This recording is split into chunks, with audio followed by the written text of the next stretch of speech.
сырой темнице каземата, куда и луч не проникал, в цепях из твердого булата чеченец гордый умирал.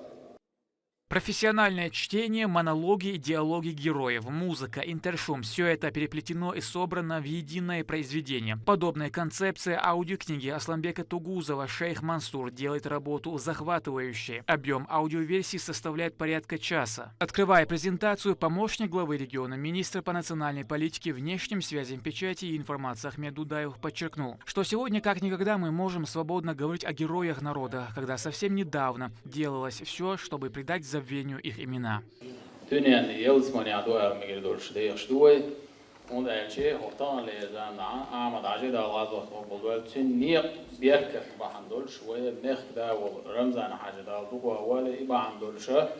ويقوم ونتنال جيروش وإستريشسكي جيروش بيت يشورش تاريخ لحتش بلغش أربعة يشورش قام محتوى دنيا مش دقيق ويشور زامنا ديش دوي قوين مقهر طبعا وش كتشا ديتر على ما تسمعلر ونوقش دوبا دوال يشورش ونتنال جيروش بيت يشورش قودين وش بقى كان ديك دقد وردو يتأخذين وين نوقش بيك شيء باسبورت خيز غير شيء ساكيسين هم تقواسه كيسين جداتي غير ليل غير خينش لا نوين طبعا هديل إن خيط متى قاعد عايش تنتي داخل غنبول إذا نشكاك أنت بعني طبعا اشتمرش آخر طبعا لمرش ديني عبوي دالدي عبير كير أوديو بنيك بعدك ديش هرس نوع فورماتي علامات وحلرة طبعا ويصدر وي парламент я гершевига в зависимости от сегодняшних реалий под сегодняшнюю систему координат кех я еш ела из-за налан шур дакач кех я языч из эффективных родила кех я яз ваш телевизор шуагайт за телевизор шуагинцы уже новый формат аудиокниг был.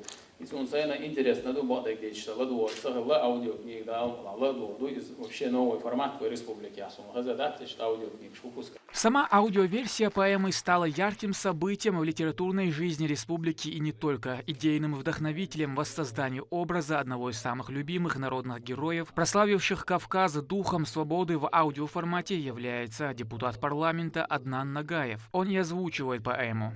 Интерес к шейху Мансуру у нашего народа и далеко за его пределами был всегда, потому что это личность действительно исторически значимая. Весь Кавказ был поднят под его знаменем. Мы знаем его борьбу, его дорогу, его путь. И это уже ни для кого не секрет. Но в тот формат, в котором поэму изложил наш легендарный, я считаю, действительно всероссийского уровня, большого масштаба, самородок, достояние чеченского народа Асланбек Тугузов, это очень большое произведение. С большим философским содержанием, религиозно-нравственным содержанием, передающий весь наш менталитет, всю нашу культуру, вобравшую себя. И человек, который прочитает эту поэму, поймет, какими ценностями, какими духовными ценностями обладал наш народ, ради чего он отстаивал свою свободу, свое право жить на этой земле именно таким, каким его создал Всевышний, своими обычаями, традициями, культурой. Жизнь шейха Мансура, идейного вдохновителя борьбы горцев за свободу, была яркой, но короткой. Являясь глубоко верующим человеком, он в течение нескольких лет активной деятельности стал духовным лидером народов Кавказа и мощным раздражителем российской короны. В 1992 году я начал его писать, скажем, простыми словами, я его тему не осилил, не взял я. Но эту тему я несколько попыток делал, продвинуть эту тему.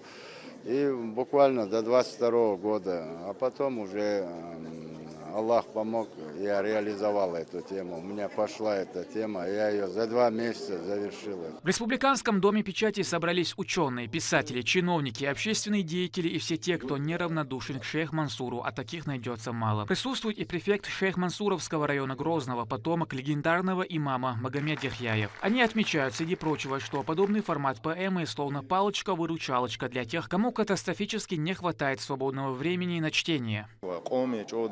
سمس وستجي يشر يتنخ يشر قيش والستجن إز دوق نعمة دو إز هندا شيء منصور ويزر دو إز حلخر يخت إحلون إشي منصور ويزر تعش إيوانيق دقيقش بول نيق تحا وين دالش دادخ تونجر أتبقى مجرد دق بركة يتردو. Звукорежиссером выступил Денис Сатабаев. В свободном доступе работа будет уже на днях на сайте Союза писателей региона. Сама поэма в печатном виде вышла в свет в прошлом году. Шейха Мансура отличала прирожденная скромность и аскетизм, простота и стойкость. Именно в этом и проявлялось его величие. Немало известных личностей прошлого и настоящего отозвались о нем лестно. Нуждается ли шейх Мансур в историческом возвеличивании? Однозначно нет. Свой удел он получает у Творца. Это мы нуждаемся в нем и подобных ему для того, чтобы выбрать правильные ориентиры и извлечь полезные уроки из прошлого.